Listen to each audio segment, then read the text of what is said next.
Hello, my name is Nicole and Kijak, and welcome back to my YouTube channel, Nicole Kijak.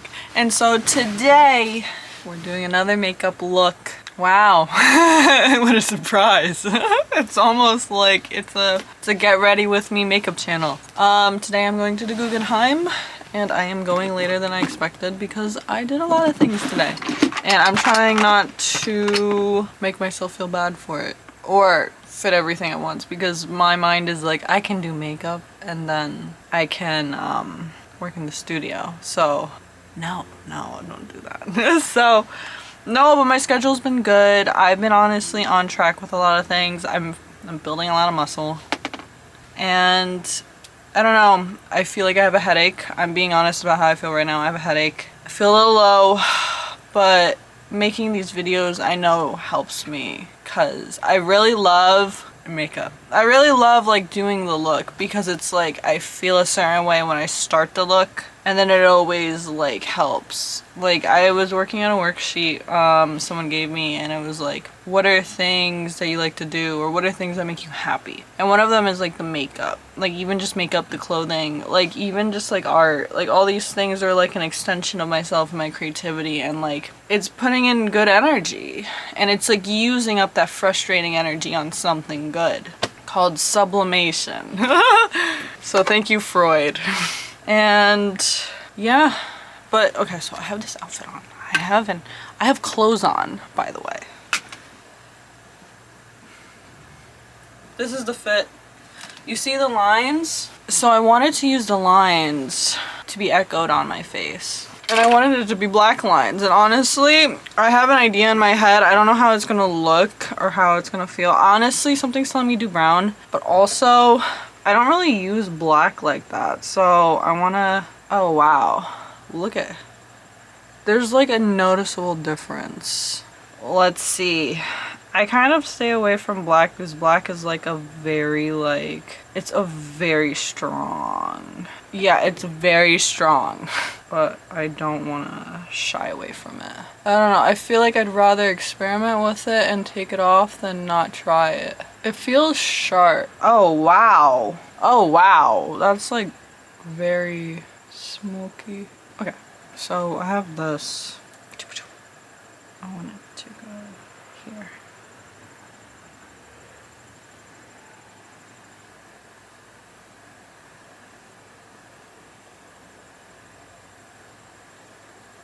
Okay, I'm low-key obsessed. So this is what it looks like so far.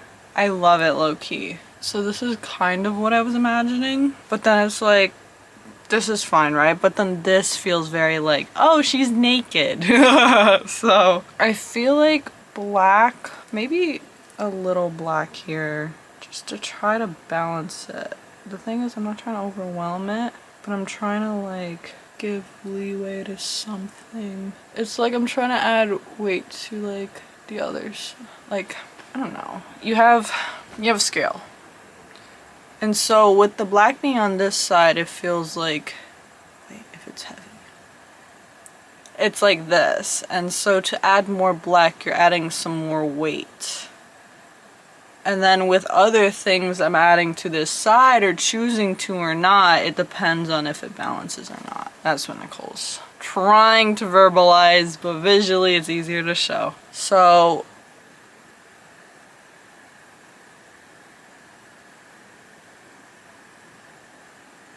see what I mean? Now it's telling me here. I think I was also overwhelming myself this morning because I was like, I have to wear a sexy outfit. Well, I like wearing sexy outfits. Well, like, I don't want to use the word sexy, but the outfits I do wear are leaning towards that. But also, like, I don't know, I was feeling very internal. And so I was fighting that internal feeling to be like, I should be dressing or acting this certain way, or I should be showing up in this certain way. But honestly, I think following that internal feeling of like, I feel a little inside of myself today. I feel a little sad. And that's okay. And I'm still showing up. I'm still planning on going to the museum, and I'm going to an art show tonight, and I don't think that's going to change my action and how I feel. I'm just feeling a little hurt and a little disappointed. But I think writing about it and calling and talking to people will help. But like me being really upset and be like, oh, my plans are out the window.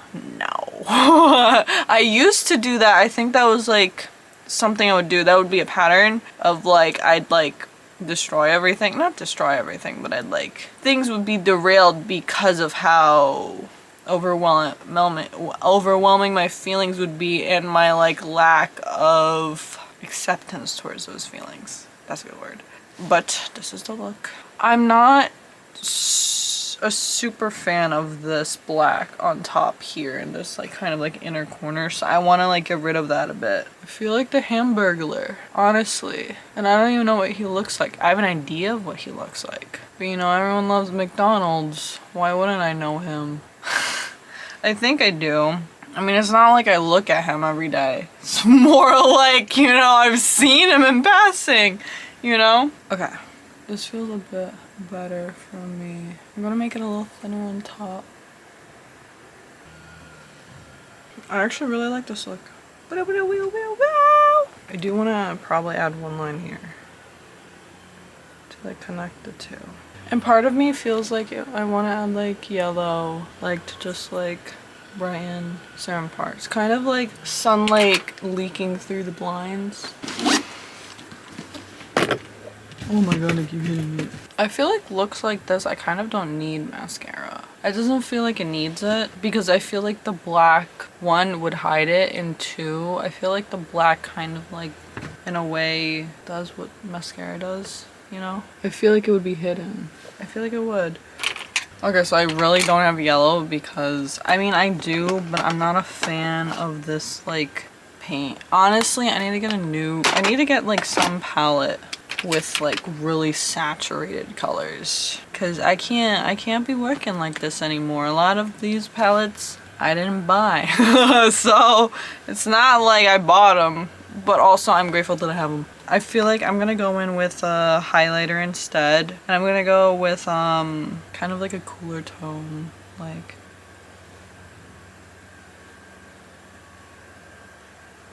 ooh, I want lines, no, going like here.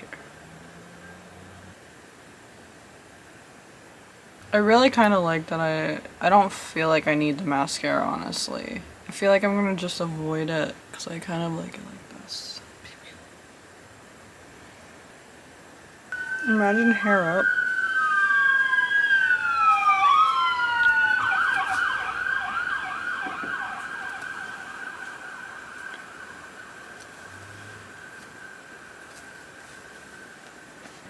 You. Try this purple lipstick. I'm not a fan of it. Jungle Boogie. Jungle Boogie.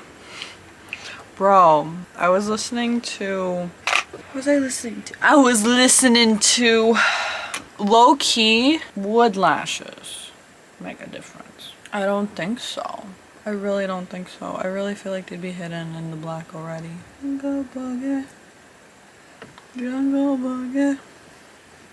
Jungle Boogie. I was listening to the soundtrack to Pulp Fiction and Jungle Boogie's on it, and it was so good. Especially it was like the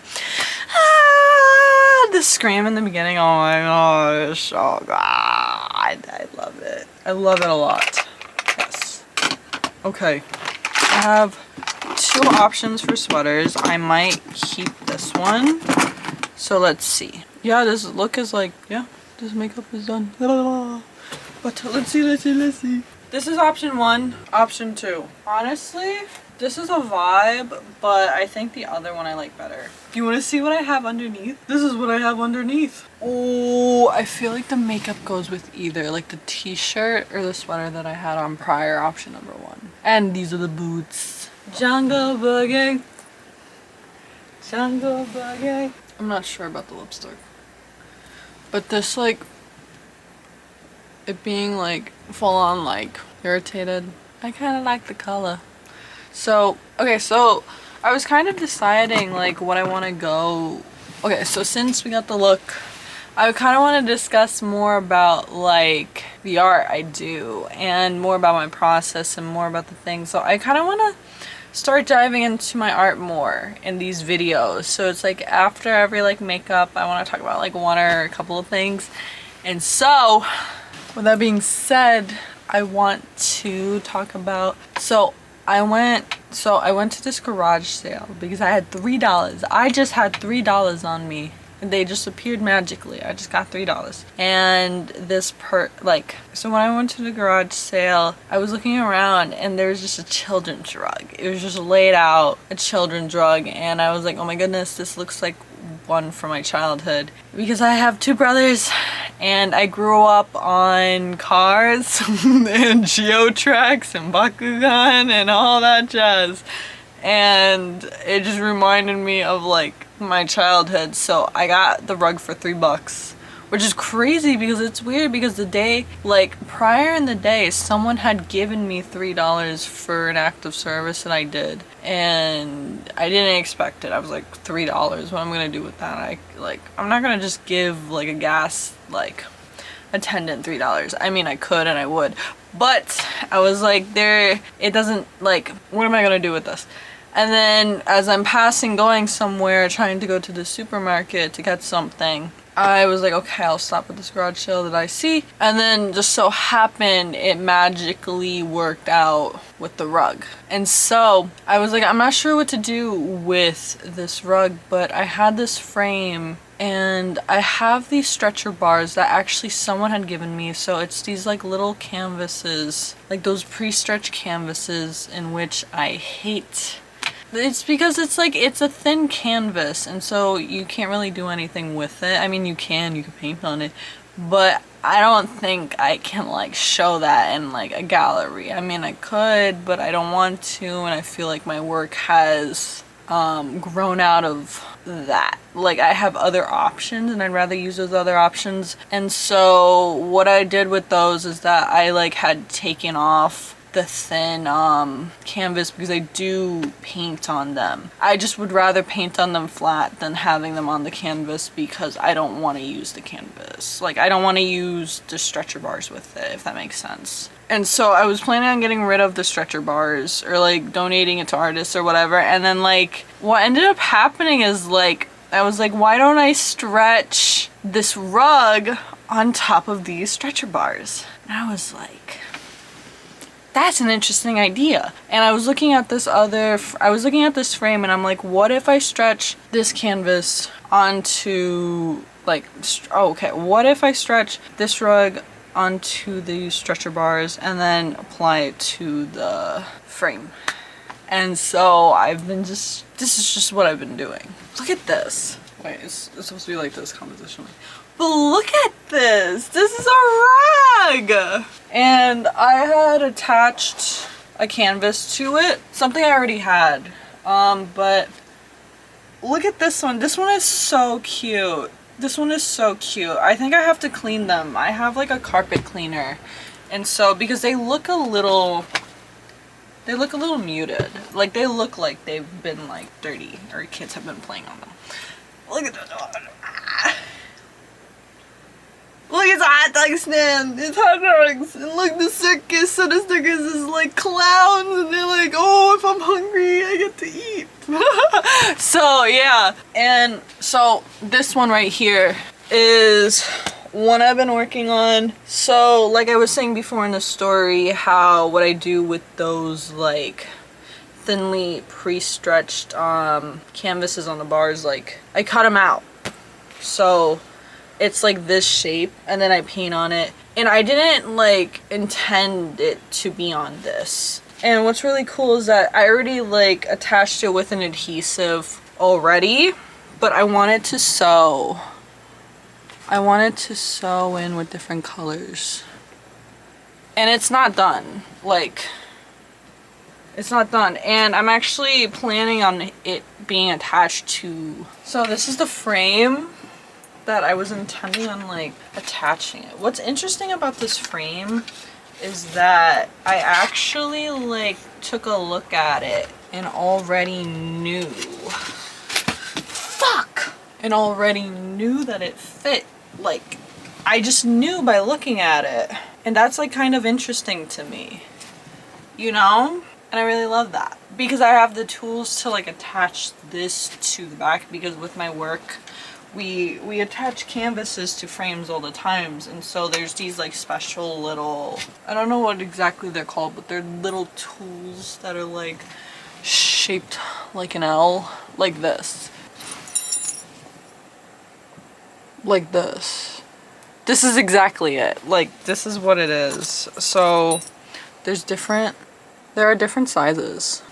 And so depending on the depth of the canvas, the size, and how it like protrudes the back, the size of this depends on it. So what's really cool is that I have those tools and I have a better understanding of how to construct these things together. But the fact that I've had that someone had given me those pre-stretched canvases, and then at another instance someone giving me $3 so that I can buy a children's rug to then stretch onto the stretcher bars that were given to me, and then yeah, I got that frame around the same time too. It's really weird because it's like there's hints given to me and I use it, and I think it's just using the opportunities that are given to me in the moment and actually seeing potential with those opportunities. Because I feel like the way, you know, life is, you're in a river, right? You're a little boat, and then like, you know, you're in the current, and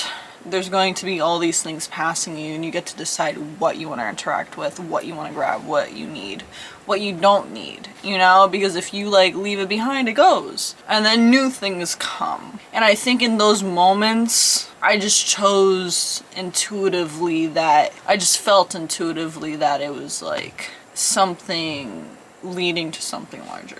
It's like steps leading to a door. And that's how my art feels to me, because it is very divinely timed. But it is also very blindly trusted as well. Like, I'm walking in the dark. I'm running in the dark. Don't know where I'm going. I could smack into a wall, but the fact that I'm running full force means that I have like a faith that I'm going somewhere meaningful. I just love my art. Okay. There's a couple more things I want to talk about before we go. And I wanted to show you my bag. This is the bag, and I feel like it's like cute with the fit. It's like a pop of color with like, because it's like, I'm not going so colorful today, as you can like kind of notice with your eyes. And so the bag feels like it's like something, like it's just a really nice pop. So, what's in my bag? What's in my bag? Food. My meal prep for today. So, I meal prep every day. I pretty much like make my lunch and dinner every single day. And I carry this baby with me for my chicken, because I make like grilled chicken. Like, I air fry my chicken, and sometimes it's like a bit dry. I'll admit it, it's a bit dry sometimes, but this sauce makes me nom nom nom nom, eat it up. So I have that. I'm gonna bring some forks. I'm going to be bringing this. It's Jean Cocteau. Don't know if I'm saying that correctly because it's French. So it's Blood of a Poet and Testament of Orpheus. These are his films. So it's actually like, these are 2 films out of a trilogy. The first one being Blood of a Poet, the second one being Orpheus, and then the third one being Testament of Orpheus. And so I've been reading it, and I watched the first film with Illis, and the camera's overheating again. So I'm gonna try to make it quick, or if it cuts off, I'm just gonna take a break. But I've been reading it with Illis, and it's such a surrealist film. I think it's like really beautiful to even read, like, even to like read the preface or the postscript, as well as like the introduction, like the filmmaker as a hypnotist and the original sin of art.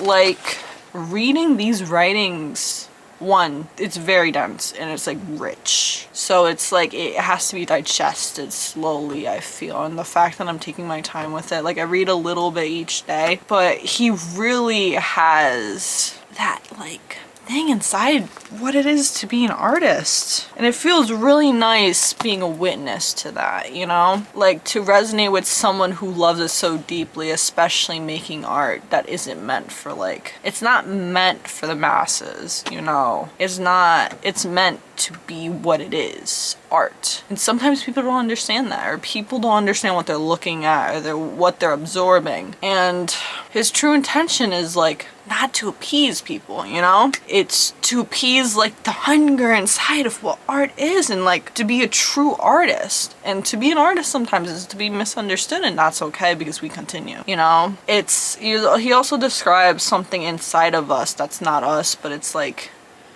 to be an artist, you know? Let me see if I can find it. I also have been writing in my quote book. I haven't been writing in it I haven't written in it since I was like a teenager, and I'm 25. So like, here, this is what I was trying to describe before. Of course works of art create themselves and dream of killing both father and mother. Of course they exist before the artist discovers them. Like, it's weird, because if you tie this into what I was talking about with my art, it feels like the steps were already there. I just had to take notice and take action, you know? It's like the whole thing of like, does a tree fall in the forest if you're not there to see it? That question always confuses me, because it's like, is there a tree? But you would assume yes. I don't know the real answer to that. I confused myself at this moment. But like, I believe, Nicole believes, even if it's the wrong answer to the general public, I believe if there's a tree and if it falls, it is going to continue like its own course of action in time without me being a witness to it. But then the fact that I'm witnessing it means that I perceive like, okay, there's a tree, right?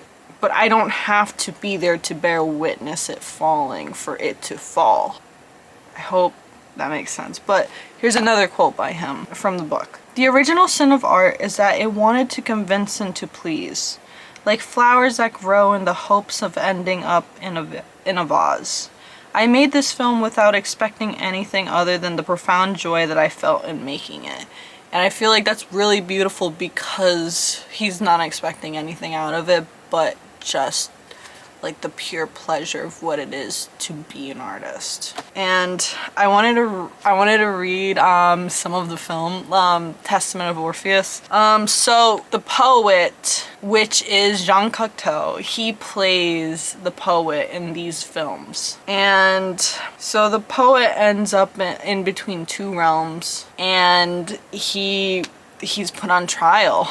And the two people like judging him, or I'm gonna butcher the name, I don't know how to say it, Hurtubise.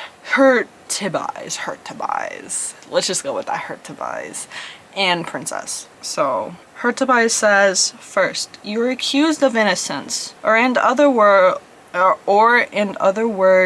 of an attack on justice by being capable and guilty of all crimes, instead of just one, and liable to be convicted in a way that our jurisdiction will decide. Second, you are accused of incessantly wanting to penetrate with fraudulence into a world that is not yours. Do you plead guilty or not guilty? And then the poet says, I plead guilty in the first and second instances. I admit that I am closed in by the threat of mistakes I have not made. And I admit that I have often wanted to jump over the fourth mysterious wall that men write their loves and dreams upon. And then the princess says, why? And then the poet says, probably because I am tired of the world I live in and detest habits. Also because of that disobedience with which audacity defies the rules, and that spirit of creation which is the highest form of the spirit of contradiction pertaining to human beings. And then the princess says, if I am not mistaken, you are making a religion out of disobedience. And then the poet says, without disobedience, what would children do, or heroes or artists? And then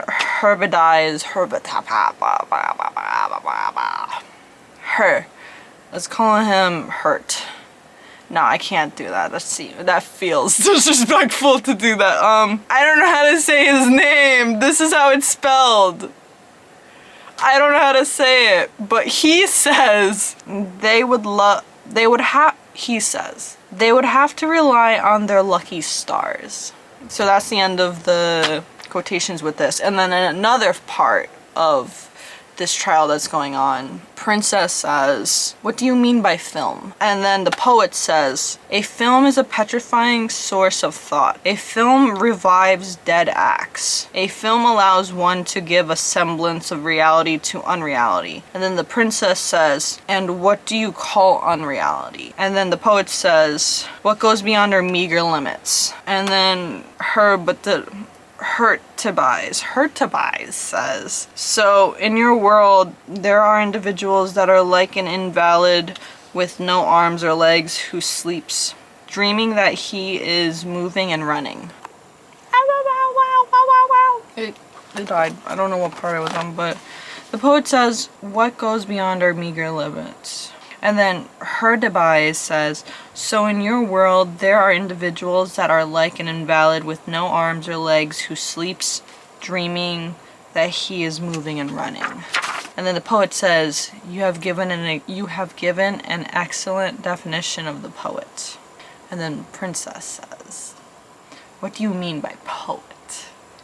And then the poet says, the poet, by composing poems, uses a language that is neither dead nor living, that few people speak and few people understand. And then the princess says, and why do these people speak this language? And then the poet says, to meet their compatriots in a world where, too often, the exhibitionism that consists of revealing one's naked soul is practiced only among the blind. That hits. That hits. Okay, one more quote, and then we're done. So, I agree. If, like myself, you believe that we are servants of an unknown force that lives within us, manipulates us, and dictates this language to us. So that's what I was kind of like talking about before. So there's like he's saying that there's this unknown force that lives within us that manipulates us and dictates this language to us, and pretty much it's like what compels us to act and to create. It is a really beautiful like interpretation, you know? Like his perspective is like, I just didn't expect to like read it from here. And do you know how I found this book? Go back months and months ago. I'm working on my mural for Madison Bagel in Madison, New Jersey. That's where actually my show's up. My show's up there, and what's really interesting is like, so it all started with the mural, and I had this little booth that I would leave all my stuff in. And I'm very particular in like certain habits of like when I sleep, I only sleep on one side of the bed and I do not move. Like it's like I stay in that corner of the bed. And with this instance, I would keep my stuff in one booth. Like it had to be this one booth. And if not, if people are in it, I'm not gonna like tell them to move or anything. That's like weird, you know? So instead, like there was this girl working on stuff, and she was actually really sweet. And I was like, hey, is it okay if I use this part of the booth just to put my stuff? And she said, yeah. And then like, I'm working on some computer editing. I'm doing some computer work at the table with her. And then we start talking, and she's a French major. And then she had mentioned Jean Cocteau, which is him. And I was like, oh, because we were talking about French films. And I had mentioned Beauty and the Beast. I'm not gonna attempt to say it in French, but he made that film. That's his second film, 1946. It's absolutely gorgeous. And I have some really beautiful quotes from it. But it's in my journal, and I cut up my journal for a different series. It's a whole nother story of that. But I had some beautiful quotes. I actually want to watch it again. And we're talking about that film, and then she's talking about him, and then she's talking about, I think, Blood of a Poet. And she said it was a good film. And later on, when I'm working in the library, I checked this book out. And then, like, what's really cool is, like, it all led to now. Like, it's like it's like going back to what I was saying before. I'm choosing to interact with these certain things that pop up. Like, they're given as suggestions, and I get to choose which suggestions to take, and it leads me down a really cool path. Like, the fact that I'm reading this and writing quotes and then now talking about it in the video, it like progresses. It only progresses if I choose to progress it, or if I choose to follow through with it, because yeah, I think that's pretty cool. So that's pretty much all the stuff that I'm going to be carrying. Oh wait, oh, my wallet's over there. I was going to show my wallet. Okay, I'll show my wallet.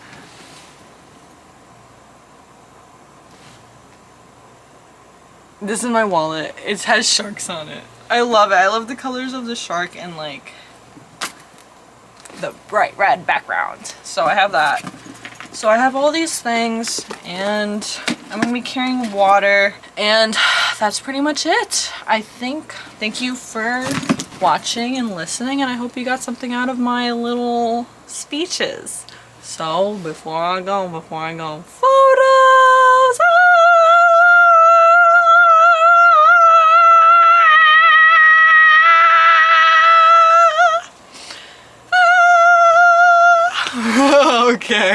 Okay, I hope I gave enough time for the outro. If it's called that, I don't know what it's called, but here's the photos. So I'm saying goodbye to you right now. The video's done. So have a good day, have a good day, have a good day, and I'll see you in the next one. Goodbye.